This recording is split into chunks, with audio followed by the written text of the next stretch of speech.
Crit status active. Orbital status standby.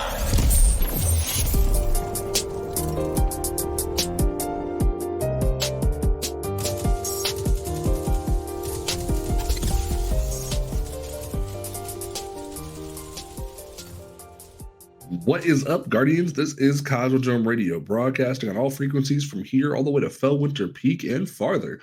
We are, I've been, sporadically playing Iron Banner this week. I even played a couple rounds before the show, but because I got home from work and I was like, a couple rounds would be nice. But no, I think the fact that people finally learn how to pop bubbles has been a great thing. And it's been nice to see people actually try. So congratulations to every member of the Destiny community for figuring out that bubbles aren't as broken as you think they are. And we actually have some dynamic gameplay going in Iron Banner.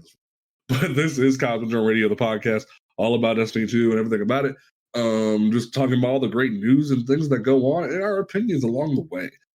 My name is Panda the Paladin. To my left, we have my amazing co-host, who has been fighting off sickness and thankfully is still alive. The Red Lobster has not killed him yet. We have Alchemy. How you doing? I'm doing quite well, Panda. But Red Lobster hasn't killed me, or this sickness hasn't yet, but I am sounding way better than I did last week. Honestly, yeah. We were running GMs last night. Man was like we're fighting the birthplace of the Vile Boss, and it was just like man's dying. I felt so bad. Sign in game and in real life. It was insanity. But don't forget, folks, that you can listen to this podcast on Apple Podcasts, Google Podcasts, Stitcher, Spotify, YouTube, Amazon Music, and Audible. All those great places you can listen to this show. So definitely make sure that you tune in. You can rate the show on Apple Podcasts and Spotify. So if you want to help people find us better, you definitely can rate us and review us and whatnot. And you can follow us on Twitter at Cosmodrome Radio. If you ever need to figure out where the show is located, you can always go to cosmodromeradio.com because all the links are located on the About page. And as well, you are able to join our Discord. You are able to look in the description of every episode. You're able to join the Discord, become part of the community. And if you're ever looking for a clan, we have our Radio Dread clan where you are able to be a part of the squad, play the game with us, all that great stuff. So definitely join that if you are looking for a squad. All right. Ever since last week, Bungie has been dropping news upon news on us, getting ready for Lightfall, and they've been dropping extra TWABs. The joke has been kind of running around this Wednesday in Bungie instead of this week in Bungie because they keep dropping an extra article of stuff prior to the TWAB, so the TWAB barely has anything in it, and it's just what? So not only did we get a trailer of new exotic weapons and armor that are coming earlier in the week, but we also had Mercules, one of the sandbox designers, on the Firing Range podcast, and who talked about some of the stuff from that trailer. Then we got an article yesterday talking about some stuff, and Mercules also touched on that during the interview. And we have the TWAB today. So a lot has happened this week. Definitely has. Yeah, there's a lot that happened, and we're definitely going to dive into it. The first thing we're going to do, we'll talk about the trailer, because the trailer was very short. It was about a minute and 49 seconds long, but it packed a lot. There was so much that went on, and if you want a little bit more of a description of each of the weapons that were showcased, there is a list of them in this week's TWAB that we will include in the show notes. And when you're looking at these weapons, you're just holy crap! Because first thing we had was the Final Warning sidearm, which holding down the trigger of the kinetic slot makes has tracer bullets. It marks the target. And has more of a burst fire and has these strand sort of way about them when you hit fire. And almost like you and Devil's Ruin had a baby. Yeah, yeah, Mercules even said in the interview that he literally had the idea of mixing Tiku's and Devil's Ruin. So it very much had this concept of just strand tracking everywhere from a hip fire perspective. So everyone at first, before the Mercules talked about it, And then when the trailer first came out, everyone was like, "Oh, it's just strand cryostasis," but nah, it's like it's gonna be a whole different thing where you have to hip fire it to get the trace bullets and whatnot, and it's gonna be very interesting. I think it's gonna be dope. I'm not the biggest sidearm person, but like, Definitely in some of my builds. I know that for sure with Strand. now the thing that I'm really One excited hundred. about is deterministic chaos because I likes me my machine guns. And Bungie said, "Hey yo, how about a void machine gun where every fourth bullet becomes a heavy projectile that weakens on impact, and every sixth, I think it was every 16th bullet, makes things volatile. So literally, you're just like every fourth bullet of the projectile weaken. And so it's the 16th bullet, which is so cool. Where you have a machine gun doing multiple different things, not only weakening targets, making them volatile. That's going to be insane for different void builds next season. It honestly is, and especially with the new armor changes, I foresee a lot of void builds using that new exotic. Oh, definitely. Like especially with them going, hey, we're gonna have like the new version of Void Elemental Wells playing a factor. Like the ability region is gonna be insane. Honestly, And because then especially with Netherx and on Warlocks and Heart of Most Light on Titans. I'm still worried they're gonna come out and be like, hey, yo, Heart of the Most Light's getting nerfed. Like the last second, they're just gonna come out and be like, yeah, so like we didn't tell y'all, but it's totally nerfed. What else are Titans gonna run in PvE? I don't know. Well, we Because gonna that's talk really about. the only exotic you see most Titans use in PvE is Harvest and Most Light. Honestly, yeah, it's kind of disappointing. I want there to be like similar to Hollow Fireheart. I've been saying for a while, like they need to buff Hollow Fireheart, but also make like a Heart of Most Light per element. That way, it isn't just every 3.0 slash stasis subclass uses Heart of Most Light. We need more Hollow Fire Hearts. We need more diversity in builds because that would make more reason Like, to do things. if they nerf that, like, what are Titans gonna use other than like certain like niche exotics? Like, I know Titans can run no backup plans to always have a constant overshield, or they can always run Aeons to be the team's heavy generator, or Right. the We'll see, and hopefully, like as the new year goes on and seasons to start developing, we'll start seeing with the armor charge system they're introducing, they'll see possibly buffing certain exotics for different classes. I think, especially with things like insurmountable skull fort, I feel like that could be the arc version of Heart and Most Light if they put the work into it, because like right now it ain't really doing a whole lot. So I feel like they need to buff it accordingly, that along with Hollow Fire Heart and like maybe a void version of the two to make it worth a damn. But we'll see what I remember happens. back when Insurmountable Skull Fort gave back your um arc melee whenever you got a kill, and it was well used in both PvP and PvE. Almost definitely. And then there was the thing that kind of caused a lot of controversy this week because at first when people saw the trailer, they're like, "Holy crap! Finally, we're getting a stasis glaive." Is Winter Bite, where it fires large balls of energy that lock onto nearby targets and freeze them. And until the TWAB and the interview with Mercules dropped, Bungie didn't really clarify because everyone's like, holy crap, it's super exciting since most stasis weapons are in the primary slot, the first ever primary kinetic slot glaive. But then they came out and said, no, this is going to be a heavy glaive in the heavy slot. And everyone's kind of going like, and it's like the other exotic glaives aren't really worth using in PvE or PvP, other than like if you do a Jello shot build with stasis or something like that. But like, why would you make this exotic glaive, like the first ever stasis glaive, not be in the kinetic slot where it's supposed to be? So some people have been kind of upset about it. I think it's just cool that we have a stasis glaive. I think as long as it does more than Salvation's grip, I think it's fine. Because I've got a few ideas with that stasis glaive, but most likely they're gonna have it do like Like if it's gonna be anything like the glaives we have right now, I hope they at least make it deal like be like worth running exotic, not just to be another like cryos like a heavy cryosthesia just to generate um um stasis shards. Right. And I mean, like, Krowski's, it took a minute for it to find its place. They had to rework it a little bit. But once it found its niche, I feel like it was great. It just, I think specifically with this, they need to hit the mark well. Otherwise, it's just going to get put in everybody's vaults with the rest of the exotic glaives. That's my big concern at the very least. Then we had the reveal of 3 different exotic armor pieces. The first one that had a little bit of dissenting opinion from some people was the Cyrachnes facade, where for hunters, after grappling with Strand, the helmet gives you extra protection, which is going to be like armor or overshield or something, and you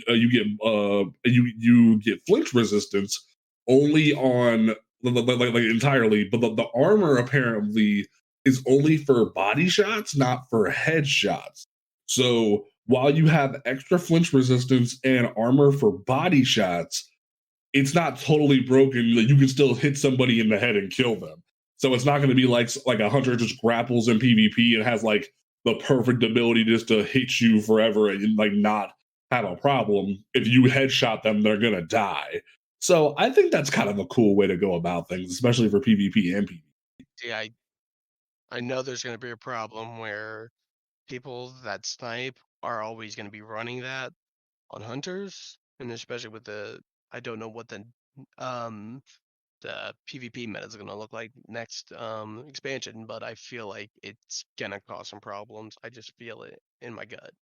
Yeah, I feel like it'll probably require some tuning, but similar to the Titan exotic, which is like a ambient leap, where it's basically so from what we found out with Strand for Titans, it's basically gonna have like a built-in Kefri's horn for Strand, where the minute you cast your barricade, it launches out a Strand projectile that like grapples things near you. But with the legs, the exotic, it's gonna fire out 3 waves of the Strand blast, similar to Dead Messenger. So that's gonna be a great thing. But apparently, this also gives you that body armor. So here's my hot take with this specifically. Why not? Let's look at both Kefri's horn and this exotic, and especially with the barricade nerf that just happened. Why not make these 2 exotics give you your barricade faster to combat the barricade nerf that just happened? That way, you have that incentive to use your barricade for those effects.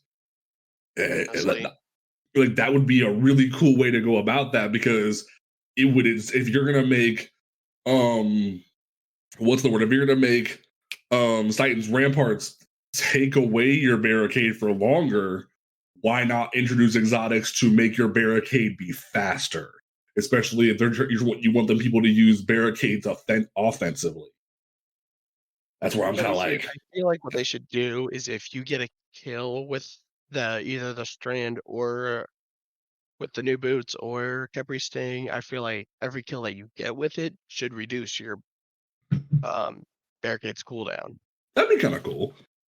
And then the swarmers, which is going to be like where the leg armor allows warlocks to create threadlings, which is going to be like you able to, like, I think either when you cast your rift or you throw your grenade or something like that, it like launches out little like seeker strand bullets or something like that. That's going to be really cool.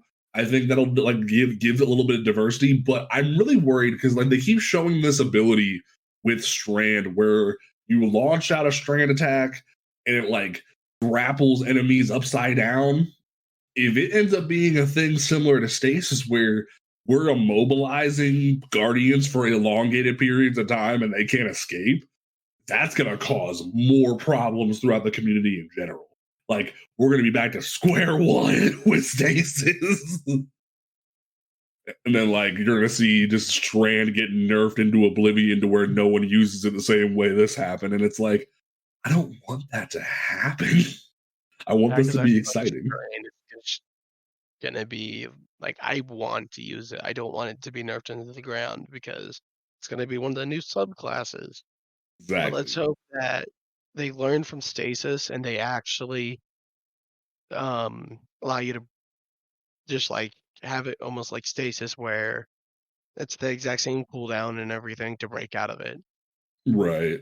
So we'll see. We'll see what happens, and we'll go from there. If you have any like opinions of the exotics, please let us know on Twitter or on the Discord. That way we can get some feedback, and we'll see what we'll definitely be doing some testing once they come out, because I feel like if they do some cool stuff with the Titan Barricade, that'd be really cool and make it more offensive. Because like Jeffrey's Horn has just been sitting in my vault for God knows how long, and I would love to make it do a thing. Then we got into the article on yesterday on Wednesday, where they talked about the different weapon changes that are coming, and it's time, ladies, gentlemen, and non-binary people alike. It is time for the nerf to linear fusion rifles.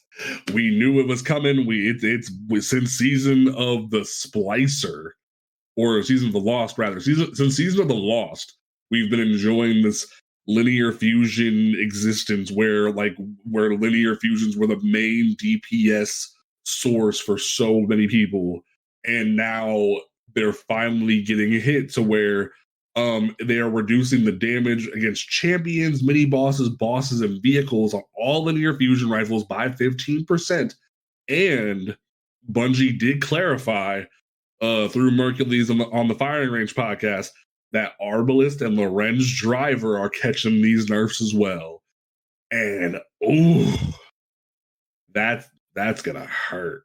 That's gonna hurt bad, because like we already know that Arbalist has been this great source of just anti-champion damage for a hot minute. Granted, with the anti-champion changes that are coming, it won't be as needed, but that's a big hit. They finally gave it a purpose with giving an intrinsic anti-barrier and making it worth using. And now they're just like, nah, you're getting knocked way down. And it's just like, I don't get it. And the thing about go ahead. Same article, they're also buffing kinetic and energy weapons, so it's gonna kind of offset the nerf a little bit, but Oh not yeah, like that's true. I didn't think about that. Like with them buffing all kinetic special weapons, that should at least help Arbalist, not Lorenz. But no one really cares about Lorenz. But like that should kind of offset the debuff nerf a little bit there. That should work a little bit. I didn't think about that. But they did say that Sleeper Simulant and Queenbreaker are unaffected by this. But here's my thing, Bungie. Queenbreaker hasn't done a thing in years since you nerfed it during the Gambit years. Why are we saying that Queenbreaker is unaffected by this nerf when Queenbreaker isn't even usable? Like, I remember back in the days, because I played during those Queenbreakers days, like it was kind of unbearable, but like honestly, they just need to either make it a special weapon or give it a buff that it severely needs. They just, honestly, like they just need to put it back to where it was, or like put it a little bit below where it was, because it's one of those exotics that's just sitting in your vault. You don't use it. There's no reason to use it. Even when linear fusions got the buff they did, it didn't see play, and it's not worth people's time. So I've been saying for months and months now, since we started the show, that it needed a clear buff, and now it's just like, okay, guess we're just nerfing everything. So at the very least, Sleeper fans, you get to keep using Sleeper. It might end up being used for day one raid. Some people are talking about if the nerf is for across the board is that bad to linears. Other people are saying rockets are about to become the meta. My big prevailing theory is that with machine guns, because they're increasing machine gun damage by 10 more percent, and like which is gonna like put their TTK values across the board in PvP back to like almost D1 era TTKs, but also across the board, we might see machine guns actually be worth using in high-end content. So, granted, they did clarify that the buff is happening to Grand Overture, but it's not happening to Xenophage. So Xenophage, while still powerful, is not getting that a 10% buff. So, but it may end up being a situation where Grand Overture might see day one raid usage. So, which also, I can't remember. It was either Proctor or the other guy. I can't remember his name. Mercules. One of them said if Grand Overture is used in the day one raid, they Oh no, communicate. that was one of Cross's people. That was one of Cross's people. Aster Cross said one of his guys said something about like if Grand Overture is used in day one raid, he'll delete a god roll. So that's Just need to comical. make that happen. So that's really cool. I want to enter a machine gun meta. I've been saying for a while now that machine guns need to be in a place where they can be used in high-end content, because even 2 seasons ago during Season of the Plunder, where they were like, not only are we going to give Thunderlord intrinsic overload, we're going to give you overload machine gun for a season. There was no point to even using overload machine gun. Overload machine gun was ass, and it was like, if you like, I tried to take a commemoration into a nightfall, and it was like, this isn't doing anything. Like, what's the point? So I really feel like machine guns need a clear buff to where they're not overpowered in low end content, but they're usable in high end content. That's just me. Like, I want to go back to Hammerhead days. Dang it. Yeah, but honestly, the machine guns just need more touching up in general, because, like, I don't remember the last time I put a machine gun on that wasn't Grand Overture or Xenophage or any legendary machine gun on since the Thunderlord.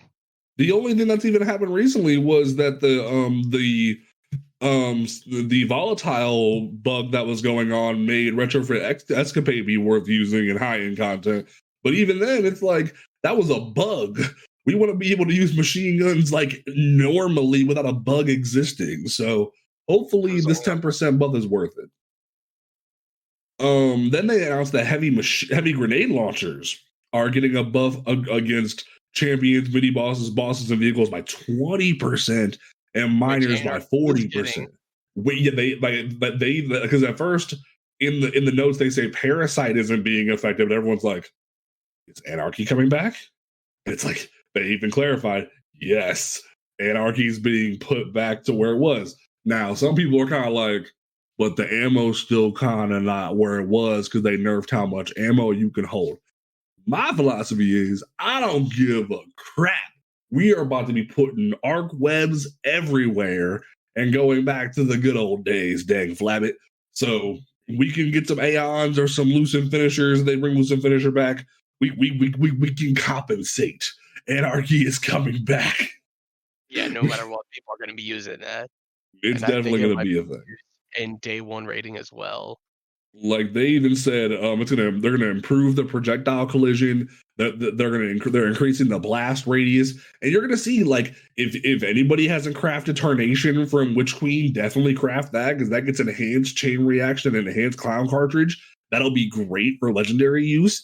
You're gonna see. I know right now people are saying, hey, go get the Shadow Key grenade launcher, because it's one of the only grenade launchers that can roll with I believe demo and something else.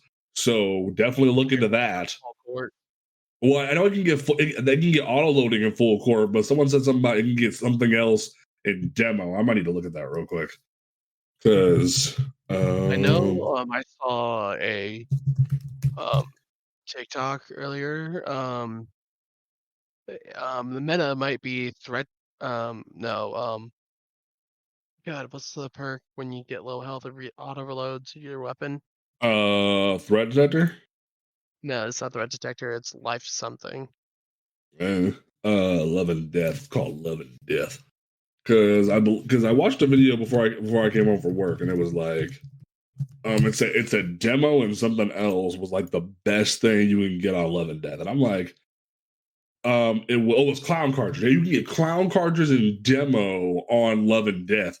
So that's gonna be just like overflowed mag with demo with grenade build. You're gonna see warlocks with freaking with Starfire Protocol getting more grenades because of this thing. So definitely looking to get that. It can get Field Prep full court, and get Genesis full court, Clown Cartridge full court, Clown Cartridge Chain Reaction, auto loading full court. Like it has a lot of possibilities that people have been sleeping on because everyone thought the Shadow Key weapons were ass. But if you look at things like the Pulse Rifle, Premonition, if you look at the SMG, Arc Logic, the auto rifle is still really good. And despite them getting rid of overflow on it, it's still a monster with subsistence and rampage. Like it can do a lot of work if you look into those guns. They're really easy to farm too, because once you get the little like trinket that you get from like searching around the map, all you need is like a certain amount of kills with auto rifles or grenade launchers or whatever. So they're really easy for each of the little essences to farm over and over again. From there, Pulse monitor. Oh yeah, pulse monitor. Okay, cool. It auto reloads your weapon, and if you go low health. So what I saw on TikTok, someone was running pulse monitor and something else. So the last shot of their mag, they shot their feet, and they would have another full mag. Pretty badass. So I think that also might be a meta as well. It could. Then Bungie finally said, we hear you, we hear your frustrations, and we're gonna listen. And Paul Tassi can finally put down his campaign flag and his bullhorn because Bungie finally, in the last patch, made it so blue armor pieces no longer drop once you hit soft cap. And man, I'll be the first one to say, it was so nice running GMs because me and Alchemy were running GMs last night. All you're getting is legendaries. All you're getting is legendary weapon drops. And granted, if you are someone who runs Grandmaster content or Nightfalls right now, definitely get in where you fit in right now, because Bungie's even saying next season it's going to be Glimmer dropping more from enemies rather than so many purples. Like you'll still get purple drops occasionally, but it's going to be a more frequent of Glimmer dropping from enemies rather than so many purples. So definitely get in where you fit in. Even if the rolls are ash, you can still farm them for legendary shards. This is a good opportunity to get legendary shards and stack up, especially with Legacy focusing on the horizon, where we know most drops are going to be like 7 engrams and 100 legendary shards. You're definitely going to want to like stack up now before things go south. So definitely do that now. Also, people are excited for that because I don't know how many people I've seen. They get so many blues, it pushes out their ascendant shards, their prep stuff. Man. It sucks. Because as you know, majority of the blues go to your postmaster. And if you save stuff in your postmaster, it's going to be pushed out by the newer stuff. Right. And then back over to the weapons thing from yesterday, shotguns are getting their reticles, because we just had the situation where the reticles were finally made permanent rather than random. They're making it now where the reticles actually change size depending on the spread angle of the gun, meaning things like Legend of Acreus, when you hip fire that thing, you're actually going to see a very large spread angle now. You're not going to have to worry about not being able to see where your pellets are going, which is really cool. Kinetic weapons, like Alchemy already touched on, are getting a significant multiplier increase. So you're going to see not only primary weapons, but special weapons get increased, because primary kinetic weapons are going from 1.05 for the multiplier to 1.1. Specials are going from 1.05 to 1.15. So you're going to actually see kinetics being worth using. Bungie's very much like, we want you guys to use kinetics more. And you're going to see things like Outbreak Perfected be more used in PvE content, more so even than the past expansion. You're going to see Witherhorde get a buff. You're going to see Izaki's Burden get a buff. You're going to see these guns that people have been wanting to like use more so and actually be worth it. Everyone was so scared when Witherhorde got nerfed. It's like, Now they're like, yo, we nerfed that time, but we're going to increase the damage. Yeah. But Bungie's also afraid of another sniper meta happening where people just play so passively. It's going to be like D1 icebreaker meta. Right. Merc talked about that a little bit. Icebreaker, it generated ammo for you, but with Izzy-Nagis and everything else, you have to go collect ammo. Right, like you actually have to put the work in. And the thing about it is, well, because the reason why that was talked about was because like the Firing Range podcast asked about them buffing sniper rifles, and I honestly think like sniper rifles need a significant buff in PvE overall. Because while I understand the idea they don't want that kind of scary meta going on, sniper rifles need a reason to exist in PvE, especially when there's things like anti-barrier going on. You want to be able to have long range fights. Like scout rifles right now are actually really powerful because not most of the time it's like anti-barrier scout rifle, but right now you have overload scout rifle where it's like you can use that mod to actually be beneficial, especially if you have a gun with explosive payload on it. You're able to shoot from afar without engaging too deep into a fight. And if you have all these different PvE snipers that have been rolling out recently, like Succession, like Thoughtless from Season of the Risen, that have triple tap and like firing line, you want to be able to use these while around your teammates from a safe distance and be able to go up against high level combatants. So I think they need to actually start thinking about, hey, we want to buff these weapons. That way they can be used in high level content. That's more my thought process. Like we don't need to think buff them to the point they're super powerful. Think, can this be used safely in high level content without it being a detriment? That makes sense. Yeah. That totally makes sense because I don't. The last time I remember using sniper was one time I used a sniper is either orcs or sisters, but that's become less and less of a thing. Right. And then we dive into the different exotic changes. Speaking of Queenbreaker again, they're actually making it so the blinding effect on it wasn't as underwhelming. They're actually making it so it's the Arc 3.0 blind. So maybe they're gonna make Queenbreaker worth using. Maybe I'm gonna put my foot in my mouth. They're actually gonna make Queenbreaker worth using. But right now, I need them to buff it. I don't need just a blind change. I need them to buff it, and then we can talk about that. The damage. Yeah, like the damage needs to be buffed for me to actually be like looking at it. Now, the one thing that I'm really excited about, they announced that Ruinous Effigy, one of my favorite trace rifles in the whole game, is whenever you use the transmutation sphere, that when you get a kill, it makes a little ball, void ball. When you slam that, it causes freaking, I can't even talk. It causes suppression. So you're gonna be able to run around, slam that ball, and especially because next season they're making suppression stun overload champions. You actually could use Ruinous Effigy in high level content to stun an overload champion. Like, I'm so down for that. The ability to use that weapon in that way.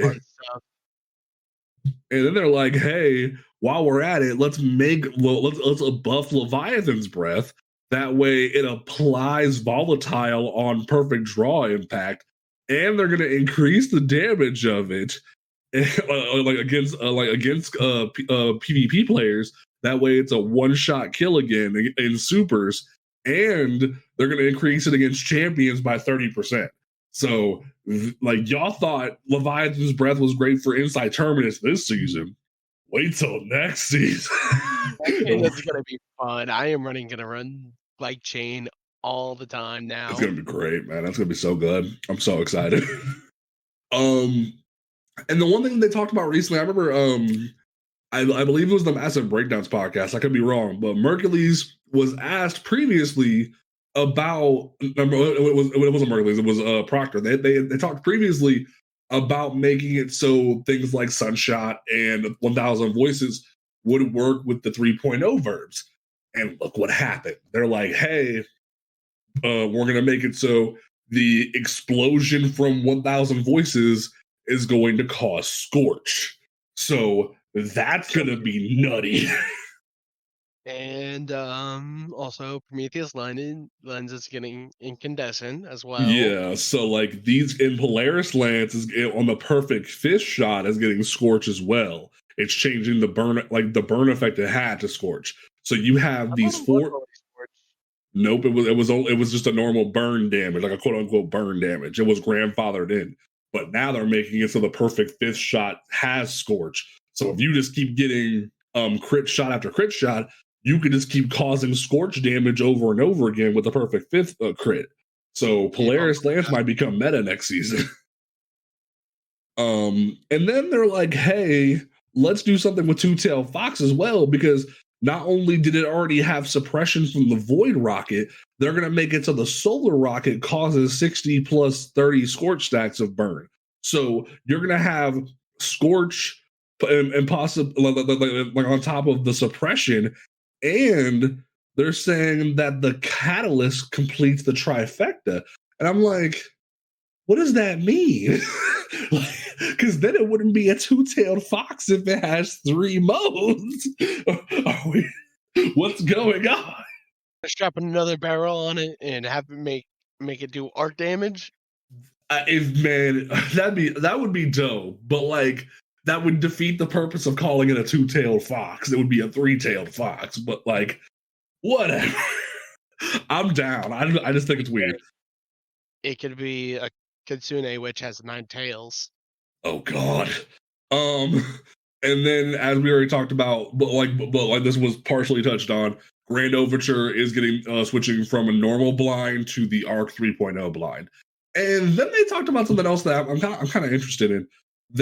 While they are making Osmosis and Elemental Capacitor work with Strand, they are making it to where rewind rounds are similar to Reconstruction recently, are going to be able to work on non-vault of glass guns. And I'm like, why?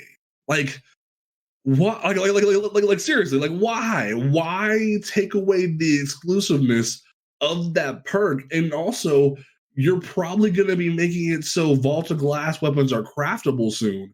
Why take away the significance of those weapons? Like why? Like those were meant to be that fun perk for those weapons. Why change that? And they did it recently with making the craftable weapons for Deepstone and having Reconstruction exist outside of that realm as well. And I'm just like, you're kind of taking away the excitement of having raid exclusive perks. So I don't know. Like, what's your thought on that? I don't like it that much. Neither do I, because like I remember back when they didn't have it, which was last season, and like people would actually use those weapons to get those perks. But now, like I feel like we're in a day and age now. Bungie wants those exclusive perks on all weapons because I don't know why, but I guess they just want more perks in the perk pool, so people on craftable weapons as well. I mean, I guess, and there was something that like someone like told me earlier that what if they're doing this that way for people who don't raid as much, like solo players have the ability to enjoy those perks. And I get it, I do, but like, if you need someone to raid with, call me. But like in general, it's very much feels like they're taking away the uniqueness, because you like if an exotic had a specific exotic perk to it, you wouldn't just put that exotic perk on every gun in the world. Like it feels weird, because we started with Deepstone and in rolling back to Vault of Glass, the idea of that chase, that reason to have those guns feels less impactful now to me. But like, I don't know, it just feels weird. I might ask, like, if I ever get a chance to ask Proctor about that, I might, but like, it feels weird. The other thing that they announced is they're basically rolling back some of the changes they made to Eager Edge, where they're like, they're making it so you actually can swing while having already powerful momentum. So speedrunners rejoice. I'm of the opinion that Eager Edge should just not exist, but like do what you want. I don't really care. Be excited about that because Eager Edge lets you do those cool things, and you bring it back for PvP purposes as well. Yeah, because there was those issues where you could just swing through someone and do no damage. Yeah, because I've had that multiple times with you and the fire team in Yep. trials matches. And I'll be like, what the fuck? My sword didn't kill him, and I heard the fucking swing noise. Oh, there was one I clipped where like I literally killed one person and then swung over to the next person and it just went through them with no damage. And it was just like, huh? So while it's a good thing they fixed this, I'm still just like, I can live. I can live without the part. I think that also might be another netcode issue, just like how you can melee with. Oh yeah, that's true. And then they're like, hey, since we want to make blinding be a verb specifically for Arc 3.0 now, and we don't, and there was the question that arose of blinding works with Overload or Unstop, I forget which one, next season with the champion changes they're making. What if people confuse and think blinding grenade launchers can stun champions? So they're changing the perk blinding grenades to disorienting grenades. So like every grenade launcher you have right now is going to see an update come Lightfall where it says disorienting grenades instead of blinding grenades. So just anticipate that. So just be like, so that was the majority of the change. They did say with Vice Stinger, they are like along with the linear changes, they are going to be nerfing Vice Stinger to where instead of fully reloading your gun, it's only going to give you 25% of the mag back. So they really want to nerf linear fusions into the ground. Especially Taipan, Reed's Regret, like they want to balance that out and make people actually use other weapons, which I can get ahead of that. And some people will be like, which this even goes back to what I was talking about last week about just like not nerfing everything, but bringing other things up to it. Y'all could have left linears alone and made it so, like, because right now for the longest time we've had linears and rocket launchers since Witch Queen. Why not make it so linears, rocket launchers, grenade launchers, and machine guns could all be viable DPS options? Instead of nerfing them into the ground, why not make it where everything can exist cohabitally and then have a few things that shine above the rest, like a Taipan or a Reed's Regret or an exotic, or like back in the day we had Hammerhead that was the best machine gun. Why not put all machine guns somewhere like reasonable and then have one machine gun that rules them all? Like that's where I think Bungie needs to start thinking more so. But we all knew the linear nerf was coming. It's what it is. And then moving into that was pretty much everything. I think we covered about everything that came out the past few days. But moving into Iron Banner this week, this is they are putting Iron Banner next season back to 3 instead of 2, which bravo Bungie, you listened. Thank God. Like that's a great thing. Definitely chase that shader if y'all want that shader that makes things mail chase that as well. I'm gonna do that as soon as we get done with the podcast. I'm gonna hop on this too and fucking grind some Iron Banner. And then for those who haven't noticed and haven't been keeping up with Bungie's Twitter, they did roll out a patch this week or last week, I forget which one, where they made it so the normal battle pass upgrade that makes your progression for your catalyst for like the seasonal weapon go faster. They put that on every catalyst. So people who have been trying to get the Wither Horde catalyst for the longest time, now you can do that. They made it a little bit easier. Also, folks, remember, Bungie did make it so the weekly free red border once per week has gone from once per week to once per day. Definitely remember that. So, like, your Season of the Haunted Weapons, Season of the Risen, Plunder, Seraph, grind all of them. Because we don't know when those weapons are coming back. We don't know when they'll be craftable again. So if you want to have those as options for craftable, now is your best time to grind that content. You have 3 weeks. Just knock it out. Knock it all out. Get it done. Because I only have like 6 more weapons, and then I have like everything from every season craftable. So definitely put the effort in and get that done. Yeah, I think that was about everything. We definitely covered everything. So I'm out of breath. I was over here like not breathing for like a moron for a minute there. So we're gonna breathe. breathe. Who needs breathing? Breathing isn't important. Once again, I do want to commend everybody who finally learned how to play Fortress and counter bubbles. People have learned that bubbles are not invincible, that you can break them. So shout out to all my Stasis hunters and my Blade Barrage hunters and the people who threw Wither Horde into the bubble during Iron Banner. I'm proud of y'all. Y'all actually fought back, and I'm proud that y'all put the effort in. No one's just giving up and throwing matches for XP. We're not doing that no more. So shout out to y'all. Don't forget, folks, that you can listen to this podcast on Apple Podcasts, Google Podcasts, Spotify, Amazon Music, and Audible, all those great places and whatnot, YouTube. Definitely know that you can rate us on Spotify and Apple Podcasts. That way you can help people find us better. Follow us on Twitter at Cosmodrome Radio and join the Discord, like join the community. Like every week we'll have listener questions starting next week where you can ask us questions about the game and what our like favorite things and whatnot are, or if you have a lore question. How there was a leak that happened yesterday that Bungie put something on the website they weren't supposed to, so people are tripping about that. That if it ends up being true of who the raid boss is, I'm gonna be pissed because I wanted it to be someone else. But it's cool. We'll talk about that at a later date. But Alchemy, what is your closing statement for the episode?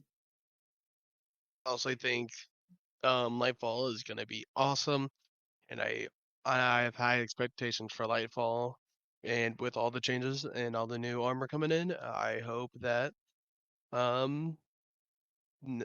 will be one hell of a expansion. And this episode went really great. Yeah, it was a pretty solid episode. It went well. My closing statement is I personally have been feeling really low when it comes to the game and just like different things that have been going on. But the past 2 days specifically, actually the past 3 days specifically, have been personally and in game some of my favorite in all of Destiny. And refinding that spark of what matters, of what this game can mean to me, has been amazing. And being able to realize that the darkness may come for your ass, but being able to fight against it can power you into the greatest time of your life. So never feel like you're alone. If you feel like you're alone, let me know. The Discord is open to everybody. If you need someone to run with, even if it's like 3 a.m, I'm up. Hit me up. We'll run a strike, talk, whatever. And that way you know it's okay. We will be back next week with a brand new episode for everybody to enjoy. Things are going to keep ramping up. We're going to get ready for Lightfall. We will be giving away 2 different copies of Lightfall as we get closer to it. So definitely get ready for that, because we want to help bolster the community and help out people who that way they can be part of the joint. So definitely be ready for that. We'll be talking about that in the next few episodes of how you can enter to win a copy of Lightfall. So we will catch you folks Starside. Peace out.